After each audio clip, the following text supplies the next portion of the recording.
Hey, everybody.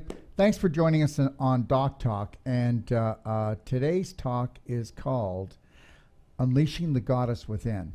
And I'm here with Marilyn, and Marilyn's from Sedona. Right. Beautiful Sedona. I love Sedona. Me too. Yeah. Before we get started, though, I want to say something. When I say unleashing the goddess within, we do need to know one thing. Do you believe that women honor and men honor women's power? I think it's something that has to be learned. It wasn't taught to me at a young age, certainly. I was taught to... To serve?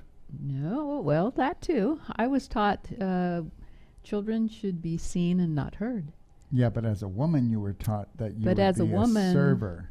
Right? My brothers were taught you are the strong leaders of the family, and Yeah. the women, it is just, you could be a teacher or a nurse when you grow up. Those A are server. the choices. A server, yeah. That's right. But I didn't do either of those. Yeah, well, I can tell you've got your Wonder Woman. I Okay, have my Braveheart. I have my Braveheart, Braveheart. because Yeah. this is a little, it takes courage to come here, and you can do it. You have to do it. You deserve to do it. That's what I've learned, is I deserve to be whole, a whole person. Everything I can be, I deserve to shine. And that's why I'm here. So I want to live my life. When did you really start feeling that? Because most people believe they don't deserve to shine, whether they believe they're a failure, a sinner, or they're just, they were created with less potential than the person beside them. I mean, everybody thinks that. And most people always say, you know what, I've always felt that I never fit in. And you know what? I never did fit in either, until I found and discovered that it was okay and I was allowed to actually honor and love and respect myself. And then when I got to the point that I just went, no more, I'm holding the line. Doesn't matter if it's my family, friends, who it is, society, systems, it didn't matter to me. But what about you? Because... Well, my first husband was very dysfunctional. Gee, is that hard to find, a dysfunctional person to marry? Not at all, especially if you have a dysfunctional mother. It just fit in the same energy pattern. And so my second husband is extremely supportive and loving and caring, but I was so used to fitting in that other mold that it took me a long time to figure out that he expected me to be all I am, and to not try to please him or try to... Who did? My husband that I'm married to for 35 years now. Okay. He expected that of me because he grew up in a healthy, well-adjusted, loving family. But I didn't know what that meant. So the deal is, what do you think of this? Don't marry someone that you believe that you can change. Oh, yeah. Huh. I know that doesn't happen, because I've learned that you have to see the other person with your heart, not your mind. And that's new for me. And how about you have to marry the person or live with the person that you know that you could live with if they weren't ever going to change? Mm-hmm. Could you live with that person? Could you be with that person? Absolutely. Right? Okay. Yeah. Why would you want to be with somebody if you were trying to change them? I can't imagine. Well, because we're all taught that we should find things that are broken and then go fix them, because we can't fix ourselves, but if we could fix someone else, maybe we Yeah. could fill up our little broken hearts. Well, and if you're busy fixing somebody else, you're not working on yourself. I know, but that's the distraction part, and that's what we're taught. I mean, Right. look at all the distractions going on right now, right? Like the CV thing that's Mhm. going on. Yeah. And also, well, there's just a lot. You know what? And you know what somebody said to me? Do you ever notice that there's always a virus that shows up just before the U.S. elections? Always. Yeah. And if that's not like, so maybe the U.S. elections are the infection.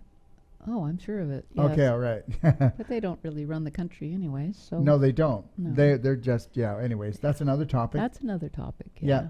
So let's talk about you. So Okay. Do you love your life?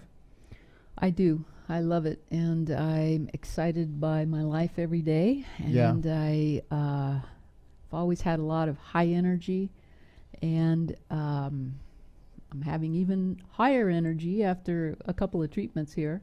Yeah. Yet I'm a happy person, but I'm even happier, more full of joy. It seems like my heart is a little bit expanded in just a couple of days here. I'm opening up. It's getting even better. I mean, why wouldn't I want more and more in my life? I do. I want to ask you a question. When you first, because this is what people usually say, well, you know, when I got to know you, okay, but when I first started watching you, you kind of scared me. Did I scare you? No, you didn't, because you're kind of a rebel, and I'm kind of a rebel. And I'm different than most people. I have been my entire life. You're different than most people. And Do you know why? I like that you're direct. Do you know why we're different, though? Yeah, because I'll tell you why we're different is because as soon as you find yourself, because there'll never be another you. There'll never be another you. When you find yourself, everybody's going to say, wow, you're different. Well, oh my gosh, wouldn't that be what you're looking for? Because you're unique. There will never be another one of you down here. Yeah, and is everybody able to handle us? No, they aren't. But then that's their problem. What's this? Handle this. What is it? What is it? Some people can't handle how bright you're shining.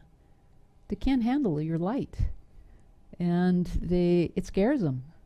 They're drawn to you. Well, I guess that's why we have sunglasses. I guess so. Yeah, they are they're drawn to you, but it's scary. But it's scary, and then their subconscious can't handle you, so they try to put you down a little bit to buffer how bright you are. Well, because they want you to stay. They want you to be like them. They want you to They stay. want you to, they want you to see life through their eyes and be like them. But I don't want to be like somebody else. I want to be me. And so if they can't handle me, we usually go separate ways, because I want to be around healthy people. I want to be around people that allow me to be me, people that accept me being different than they are. Do you remember people saying this to you when you were trying to find your own identity? They'd say, stop being so selfish. Oh, yeah. Yeah? Yeah. Yeah. And that's what people say is, you know, what people will say today, oh, I don't want to be selfish. Well, then if you're not going to be selfish enough to know what you need, then you're going to be always needy. So that would be that one. But where does that start? It starts when you're a child. For me, it started as a child. Yeah. I grew up in a family with 6 kids, Mhm. and I had a mom that was, she was mentally ill, and she didn't want any children, but she had 6 kids. And so how does that, as a child, what do you feel? A little needy. Where's my love, Mommy? And I always thought it was Mommy's job until I learned to fill my own heart. And wow, that realization let me off the hook. It let my mom off the hook. I just accepted my mom the way she was. She's not alive anymore.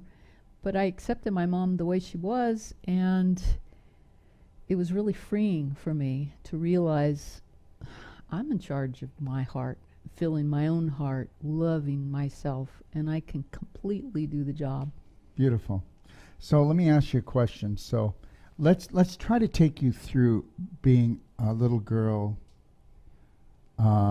teenage woman, mother, wife. So when you're young and you feel that spark, like I can remember when I'd get up and do cartwheels. When was the day that you felt like cartwheels left? You know what I mean? Yeah. What age? Yeah, I was like 12. Yeah, 12 years. What do you think it was? What do you think it was that did that? You know, they call it adulteration. you've been around long enough to get adulterated by your parents. God love them, but you know, you're either passing on the family curse or the family blessing. So, what do you think changed you that by the time you were 12, you realized that love hurts? Well, Because that's the problem. Love Yeah. hurts. yeah. I think that I just had these expectations that that my mom would be like everybody else's mom, and I would find myself wanting to be visiting at my friend's house or my cousin's house because they had this mom that was really loving and caring, and I just felt like I was raising myself basically. I was on my own from the time I was a little girl. I was real blessed to have a loving dad, and I had an older sister that was really loving, and that was like a mom energy for me. So I knew what love is my whole life. I know what love is. Did you know what love is, or did you know that you needed love? You knew that you needed love, so. I knew that I needed But love. did you know what love? But I didn't know how to do it for myself. Okay. Yeah, I Right. did. I thought you got it from your parents. I got it from my sister, and that was really great. But then Thank what God I for got, that. oh yeah, thank God Because for that. love is oxygen. It is, and so I was very happy as a child, even though I had this dysfunctional mom. I grew up to be a real strong woman, and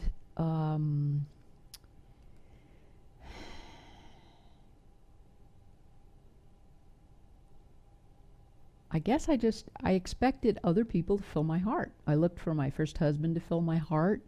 Let me ask you a question. How did your first boyfriend go over? Did your heart explode? I mean, with love, did you feel that? I thought that was love. I know, but yeah, and yeah.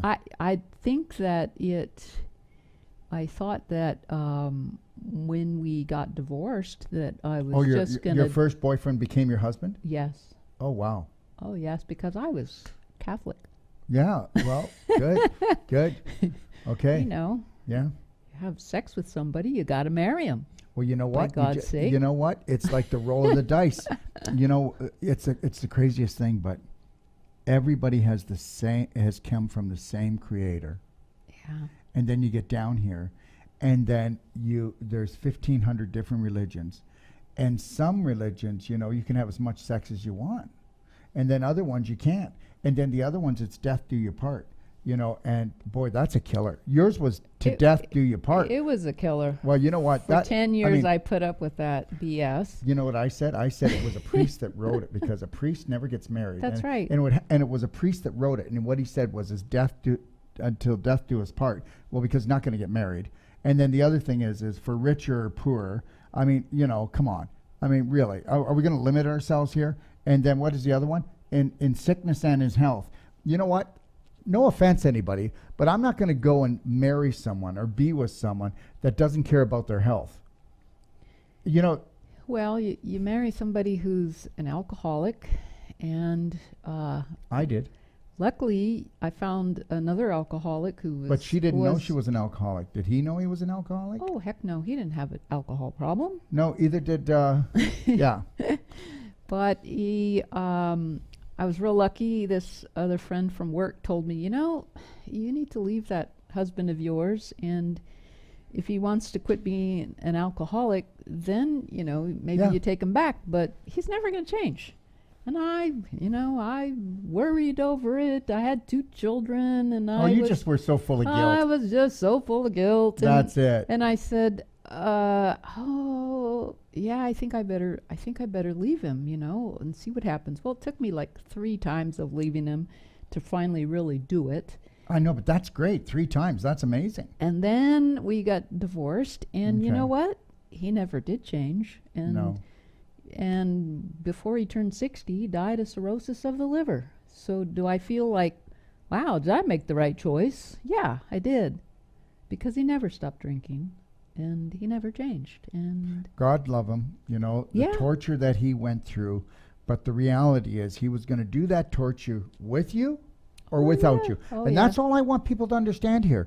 This is about, when I say that you got to love, protect, respect, and honor yourself first and foremost. It's not, you're never going to, I'm not talking about disrespecting anyone. Right. I mean, they're going to do it themselves for themselves anyways. It had nothing to do with me. That's right. You were getting in the way. I was. You were a speed bump, girl. Yes. It was, yes. I heard one time too many that it Was your fault? it was my fault. Yeah.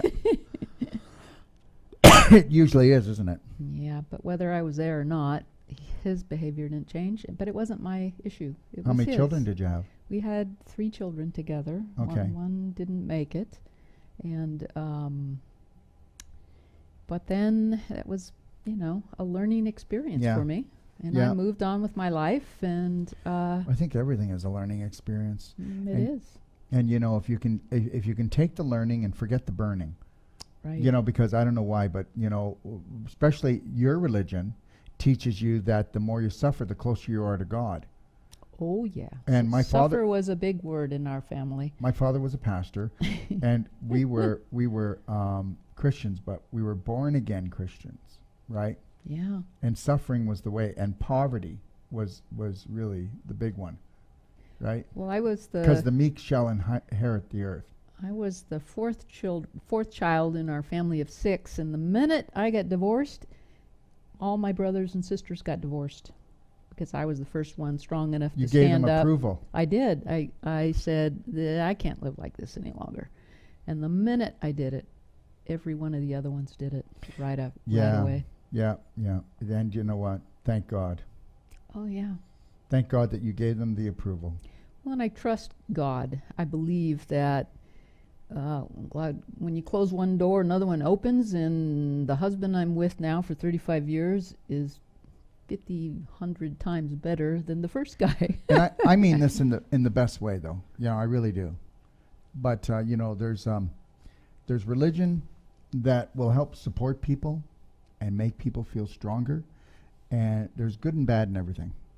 But the reality is when did you come to the conclusion that man's rules, because they are man's rules, Mhm. okay, no longer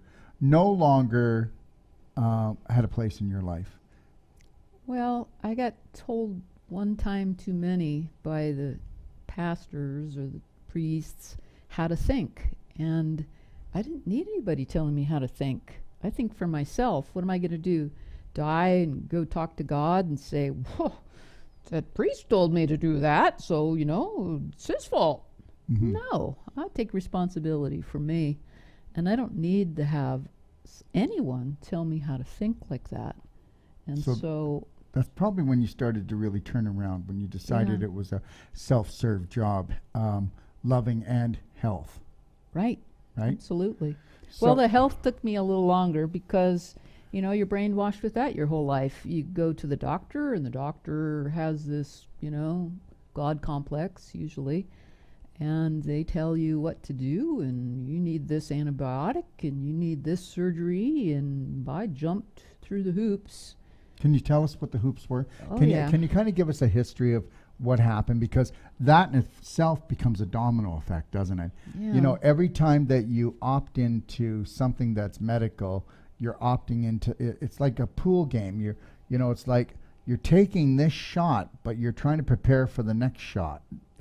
Well, it happens so insidiously, I Yeah, think. yeah. You're a little tiny kid. I was 4 years old, and I was trying to look out for my baby sister who was under 2, and I went over to check on her. She had pneumonia in her crib, and there was a vaporizer sitting on a table, a little chair or something, full of hot boiling water, and I bumped into it, and it fell over and burnt my legs.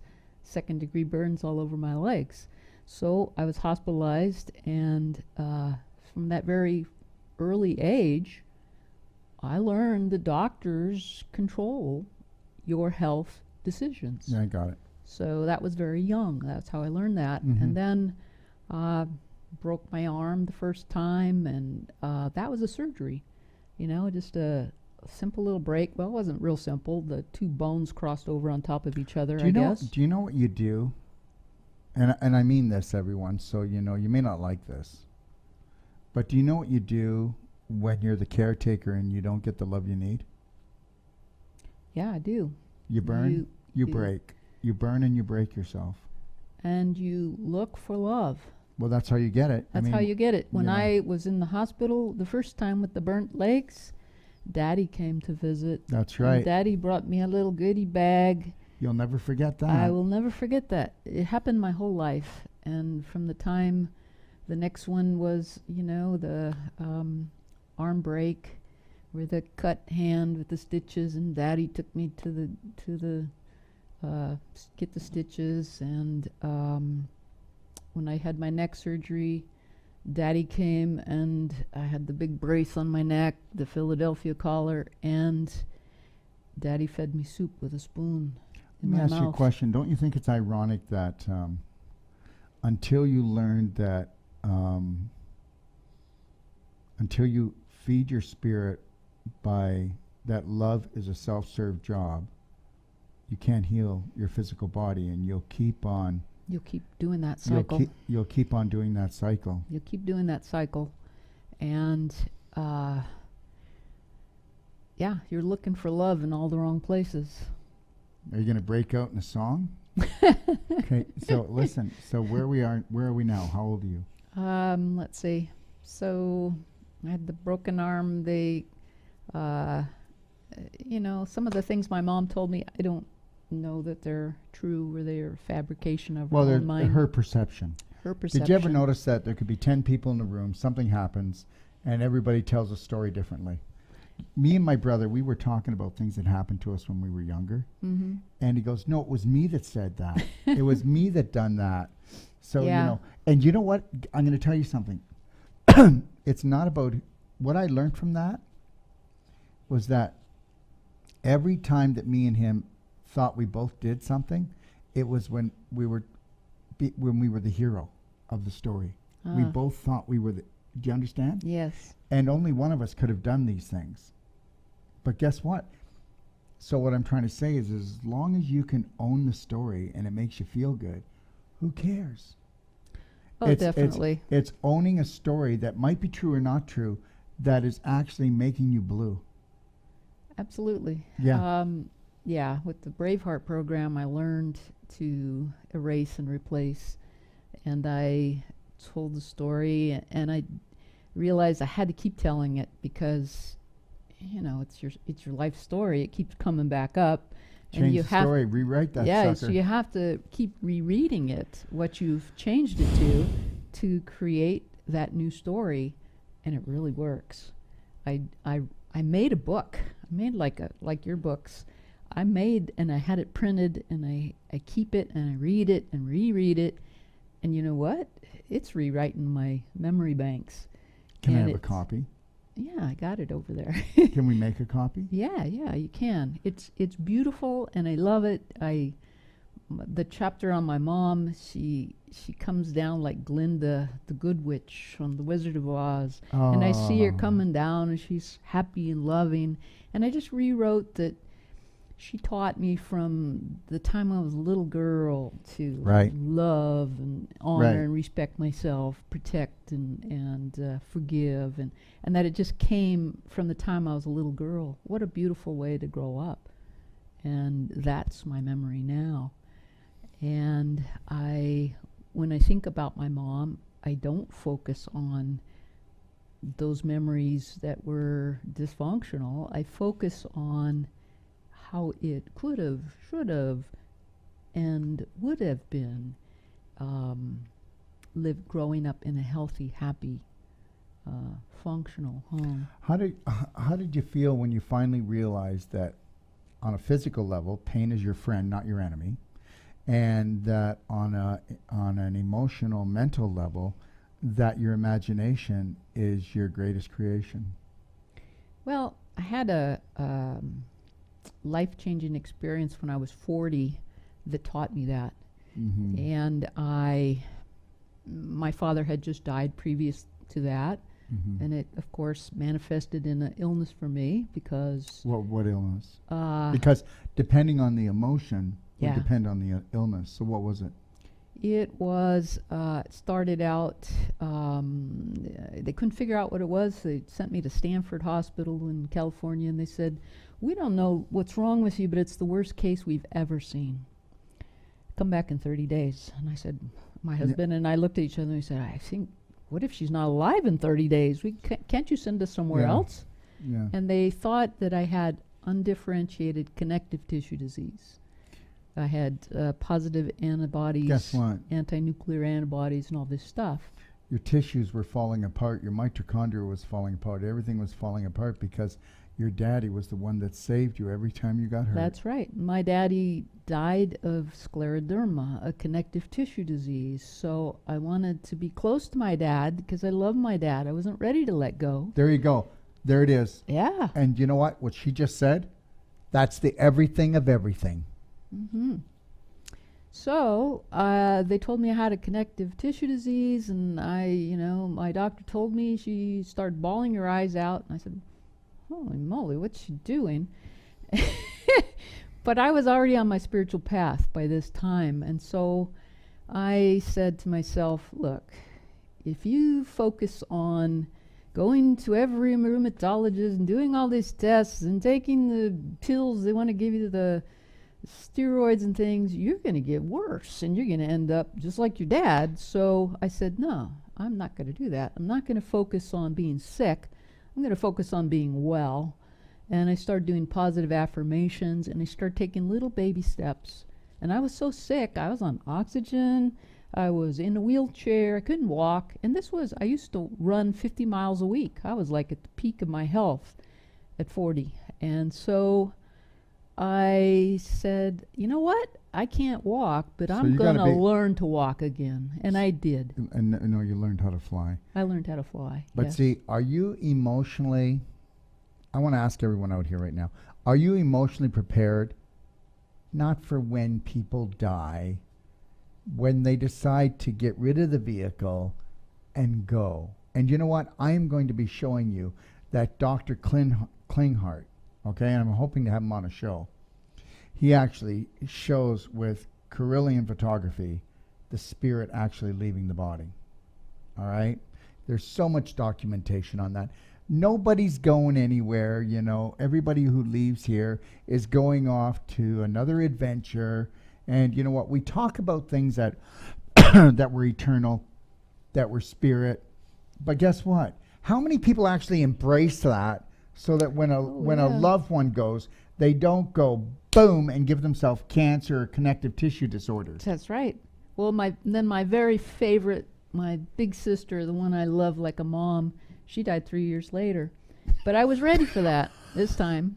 And I said to myself, look, you say you believe in eternity. You say you believe in that when we die, we don't really die. We just go to another journey in another place, in heaven or whatever you want to call it.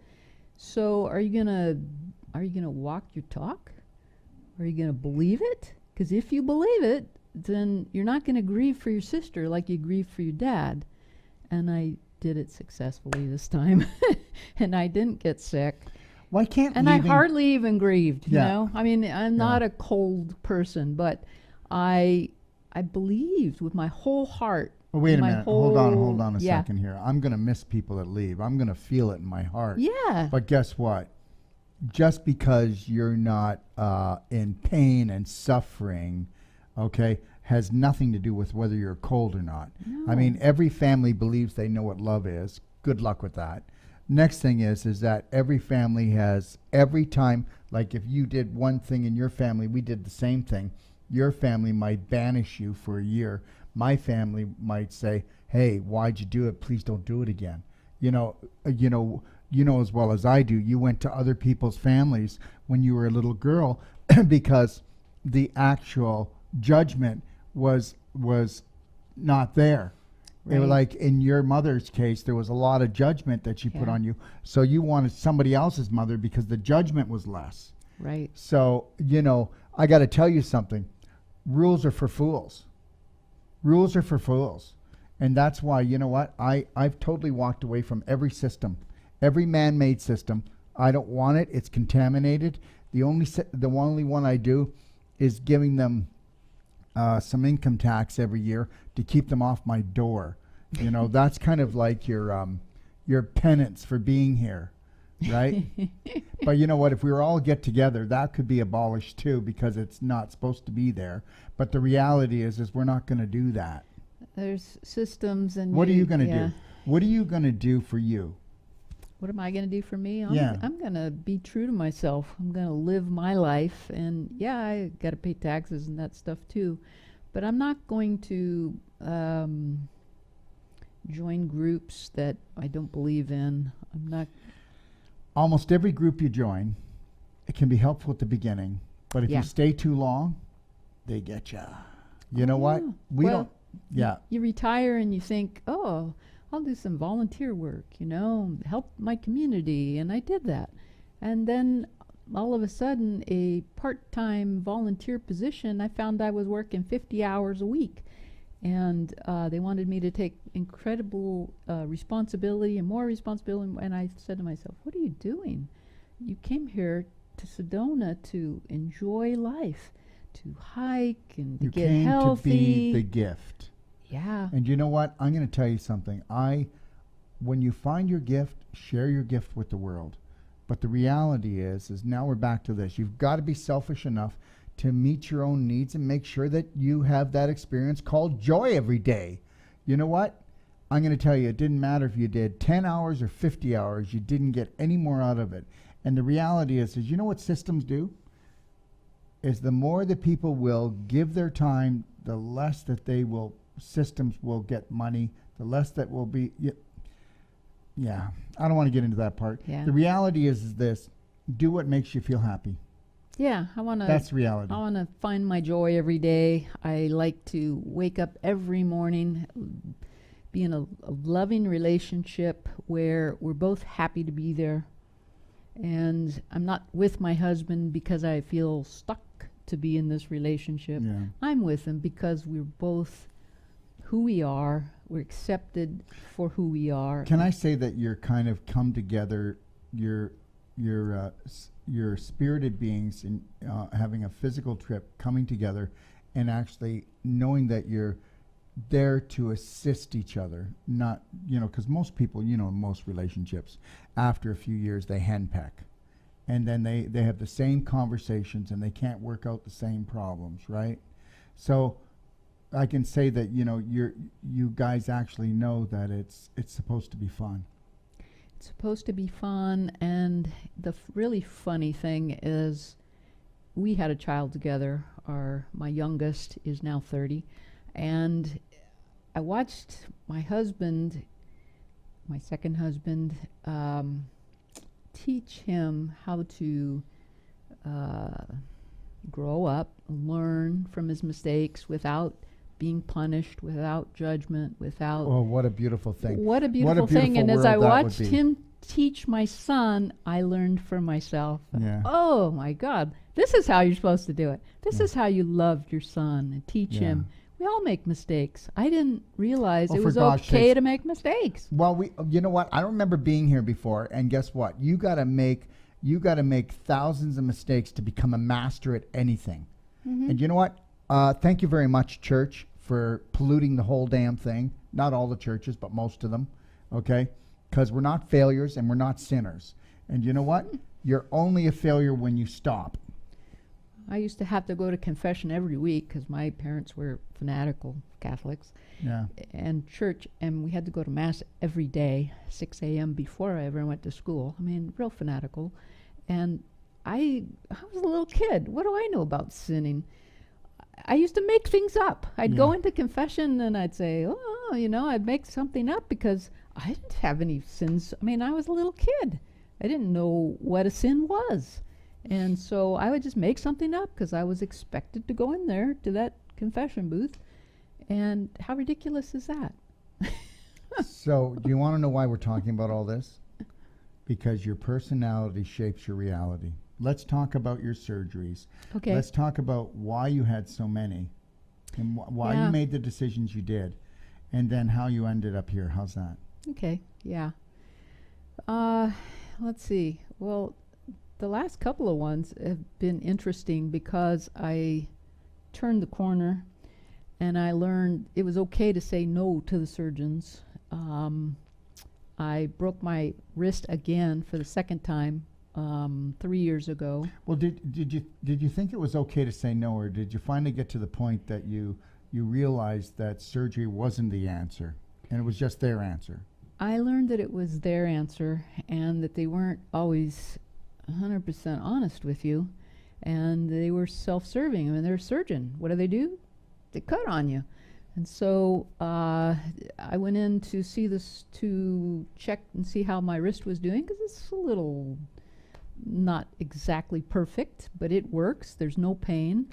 And so they told me, oh no, we need to put a plate in there and screws, and we need to take a bone graft from your hip. And don't worry, it won't hurt a bit. But they didn't know I'd already had a bone graft from my hip when I had my neck surgery done. And I knew that it hurt like hell. And so right away I was like, oh, liar, liar, pants on fire. And I said, no, I'm not going to do a surgery. And they said, oh, you have to, because your nerves are going to die. And once they die, you can never revive them. Sorry, do you mind if I say something? Go ahead. Everybody out there, that's not true. That's not true. That's liar, liar, pants on fire. Yeah. We have had not hundreds, but probably thousands of people come through here over the years, and they say the nerves are dead. And as soon as we decalcify them, remove the scar tissue from them, instantaneously they're back, and sometimes in the first treatment. So then they told me, well, we're sure that you have carpal tunnel damage done, so we have to do the surgery. You don't have a choice. Has to be done. So I said, no, I'm not going to do it. So they said, well, talk to your husband. We'll leave the room and let you two talk for 15 minutes. And like I'm going to change my mind in 15 minutes. And we looked at each other and we just started laughing, and we said, no, we don't need 15 minutes. We're leaving. And we're not going to do the surgery. We said, if you want to, we'll schedule a nerve conduction study and see if there's any damage. Well, thank you, God. The two men that they sent me to do the nerve conduction study, they said, you know what? Don't listen to any doctor who tells you you need any surgery done for this. They said, your nerves are perfect. They're like a 14-year-old's nerves. And we wish our nerves were this good. Well, the nerve of them. So they said, don't, and they said, you know what? Let your hand heal. Just take the time that's natural and normal. Don't push yourself. Don't do this difficult therapy they're trying to get you to do. Just do it naturally, and you'll get, your full use back. And I did. And so that was a very valuable lesson for me. Then when I started having the breast implant symptoms, I started having a high heart rate. And so they said, let's send you for all this heart testing. So I had a nuclear stress test. On the heart. Don't pick on the heart, pick on the breast. I had no, I'm not going to pick on the breast because, but they told me, there's, let's see, we can't figure out, the bottom line was, we can't figure out what's wrong with your heart. You have normal sinus rhythm, but you only have one heart. And so we want to implant a magic bullet in the chamber of your heart.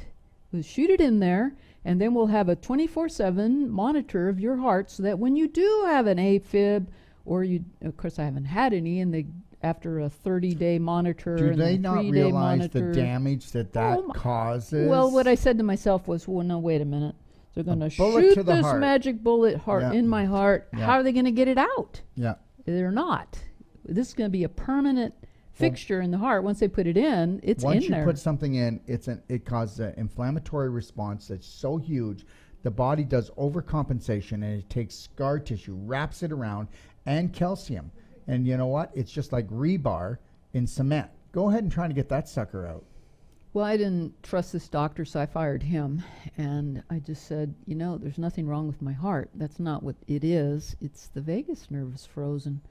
And boom. Yeah, and I can fix that. I've been doing the belly button therapy, and doing the Lionheart breathing, which puts me back in the parasympathetic. And so, and then Sage has been working on my neck, which he said would help with a high heart rate also. Well, it will, because the vagus nerve runs down through here. So anybody who has neck problems is going to have the vagus is actually going to be frozen. And when the vagus is frozen, you stay in a sympathetic state. You don't come back. You don't come back.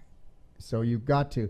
That's why if you got neck problems. So anyways, you had a whiplash, right? Yeah, I had a car When was that? accident, How long ago? whiplash. It was 1987. Okay, So so a little while ago. a little while ago. Yeah. So Sage worked on your neck and he did one treatment. And can you tell us what the range of motion would be, the difference percentage-wise before and after? yeah, I used to have a range of motion about like that, and now Okay. I can go all the way up. I never ever thought I would be able to lift my neck like that again. I was told I couldn't. That's that one I would treatment. never get that back. And when did he do that treatment? Yesterday or- Yesterday. Yesterday. And my range of motion used to be about like that, and now it's, I just can't even believe. Well, see, and you didn't know that you were a naughty girl. No. No, it's just scar tissue, and it knots Yeah. up in here. If I have a rope and I tie a knot in it, it's shorter. So you're just losing your range of motion. And nobody ever looks at this. Chiropractors, acupuncturists. When I had a doctorate in acupuncture, and way early. And chiropractors, physios, massage therapists. Nobody looks at it. It's the funniest thing, but in the natural health field, they don't look at scar tissue. They don't look at displaced calcium. And in the medical field, they don't look at any scar tissue until it's a fibroid or a tumor. And then they tell you they're going to keep an eye on it. Well, this is nothing like anything I've ever had done before. I mean, yeah, I told my girlfriends I was coming here, and they all said, "Oh, you're going for a spa weekend," and Yeah. they think it's like Swedish massage or something like that. It's not.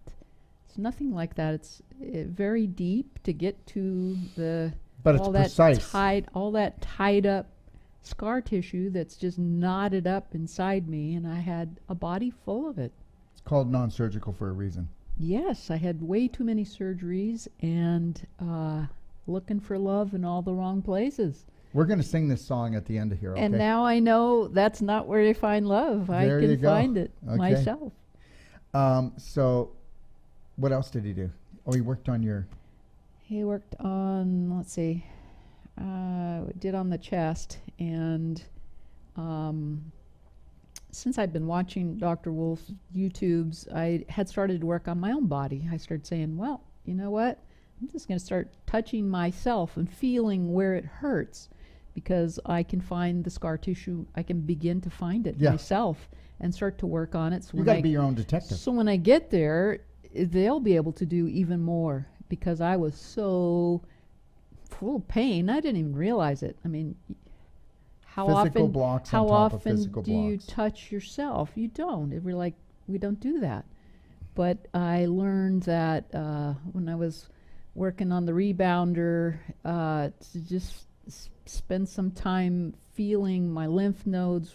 Are they painful? Yeah, they were. And so I started doing some as deep as I thought deep tissue was, which was not even close. But I did get rid of quite a lot of inflammation that way for myself. It was a beginning anyways. And now we've gotten much deeper level. And I'm here because I'm going to do this explant of the breast implants. You're going to get rid of your... Can I go back a little bit, though? Yeah. How did your chest feel after you worked on it in comparison for your breathing before and after? Yeah. And you said something about your shoulders? Or Yeah, my shoulders, I didn't even realize, but since 12 years now, I just kind of was always shoulders forward. In fact, I was so much shoulders forward that it looked, my breasts with the implants looked kind of weird. And I kept saying to myself, what a lousy job this breast implant surgeon did putting my implants on. They're Yeah. lopsided. They're not even looking right, But if you put your shoulders back, you get a totally different look.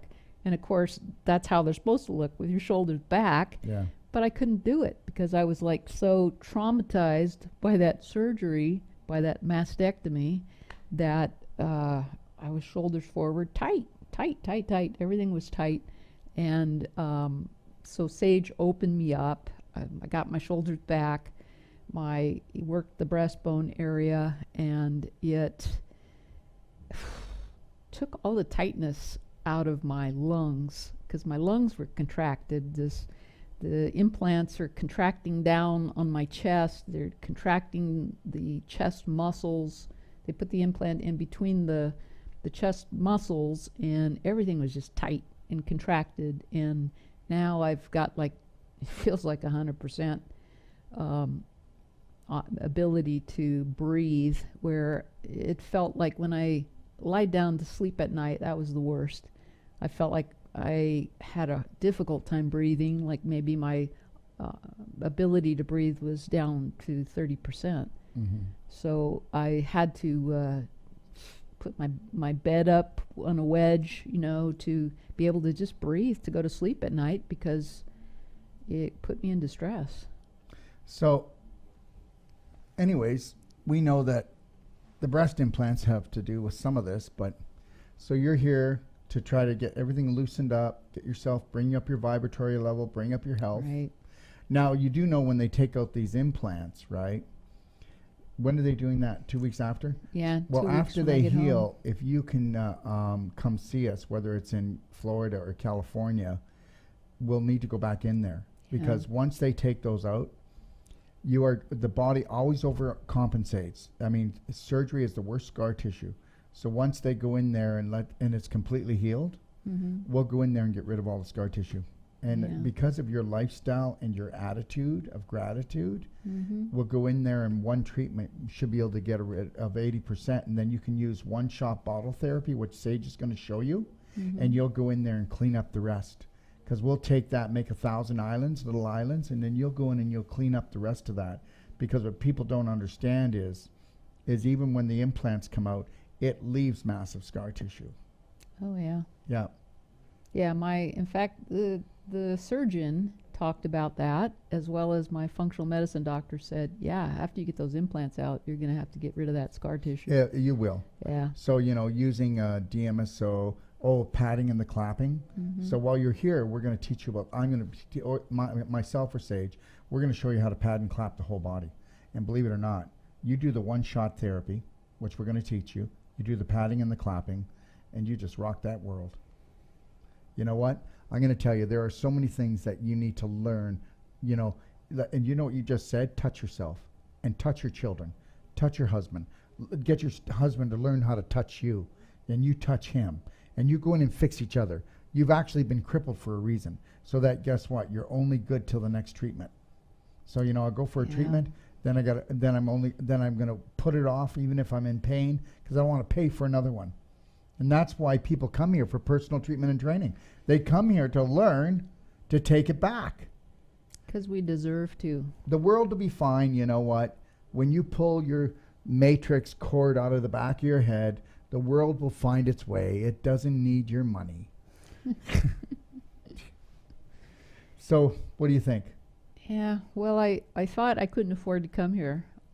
Like last summer, I thought, But we're not even expensive compared to everywhere else you could go. Even a spa is more expensive than us. What happened was when I found out about you, like last April, I really highly invested in it, because I believe in massive personal action. Yeah. And I bought a Bioptron. I spent you spent a bit of money. quite a bit of money doing the supplements and all the things I needed, which every one of them has helped me tremendously.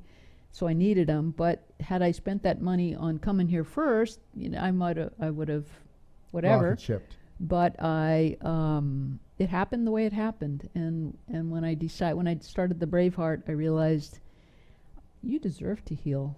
And you're going to find that money. You have all kinds of money. You just have to find where you're going to get it from to make it happen. And it's the smartest thing I ever did. I mean, it's far exceeded my expectations. I'm only on day 2 of treatments. And it's the best thing I ever did. I feel like I'm on top of my health for the rest of my life. I'm finally doing something that makes a difference. and I don't have to just keep going to the doctor to patch me up, put a Band-Aid on it, and I feel like I can heal myself now.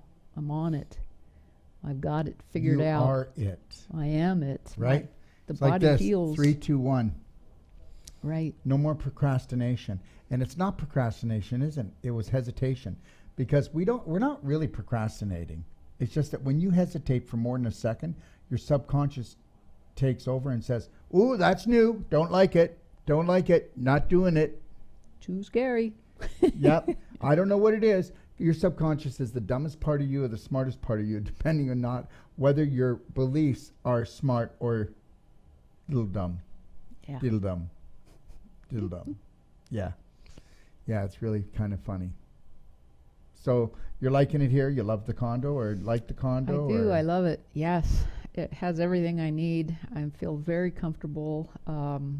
It's a good mix of time that I have the treatment and time to use all the energy medicine devices. There's a lot in there. There's to a lot use. in there. I find myself getting up earlier and earlier every day because I want to use everything while I'm here and make the most use of my time.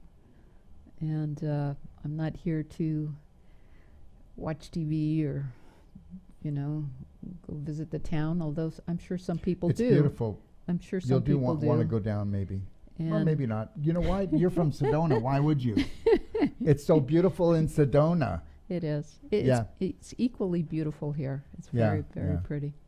But I just want to say one thing. You know what? This is a Braveheart goddess. And I want to tell everybody this, that when you come here, we don't try to talk you into doing these videos. You actually... I offered because I want to make a difference for even one woman. If I can help one woman to be aware of breast implant illness and how it affects your mind, your health, your everyday existence, then I feel like I'll help somebody. And it's important that we women stick together and help each other grow strong. And I'm not afraid to speak up for myself and for you. Thank you. No, thank you. I want everybody to understand that too, that when you come here, whether it's treatment or you come here for certification or you come here for a personal treatment and training, you don't have to do these. But you know what? When you do, you're giving the gift. But some people are more, I don't want people to know, I don't want to talk about it. Some people are scared too, because a lot of people come here with autoimmune diseases and they actually believe if they talk about them, they might come back, knock on wood kind of thing, right? I guess. I have learned not to focus on those things. No. And Yeah, you don't have to go back and find Yeah. out where you got your dysfunctional beliefs. You just need to focus today on what you want. That's it. You need to be right here, right Right now, in the now, and that helps you do it. Yeah. And you find your Braveheart courage and you do it. We're That's all right. stronger than we think we are. Yeah. And for those of you who want to do Braveheart, just email me at quickstart@docofdetox.com, and you can do my Braveheart, and that's the emotional side. And you can also do A to Z Wellness. Did you go through the A to Z Wellness? I did. How'd you yes. like it? Excellent. Yeah. Yeah, I went It gave through you a it better several idea about times. your body, right? Yes. Yeah. Yeah. It's just, it really goes into great detail about how the treatments work, and you get a picture of what you need Mm-hmm. and how complex the body is and how Yeah. it all affects each other. It's a system that the whole thing works together. And when one part, it's the domino. Yeah, one part gets out of whack, it affects everything. I want to thank you so much for coming on. But Thank before you. we go, honestly, Mm-hmm. can we sing the song differently? Looking for love in all the right places? Can we just sing that one line? Yeah, yeah. Okay, ready? Looking for love in all the right places. Thank you so much. Thank you. Is she amazing? Oh, come on. Seriously. Folks, have a great day. God bless. And just know, 3, 2, 1, you more than have this.